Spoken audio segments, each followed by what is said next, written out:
Ciao! Oggi sono su una Opel Astra H GTC. In questo video ti mostrerò come usare i tergicristalli anteriori. All'inizio assicurati di accendere il quadro. E ora? Spingi questa leva verso l'alto per attivare la modalità lenta dei tergicristalli.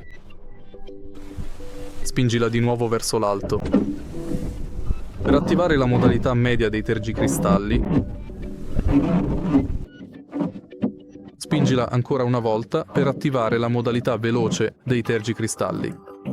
Per disattivarla, tirala 2 volte verso il basso. Se hai trovato utile questo video, metti mi piace, commenta e iscriviti al canale.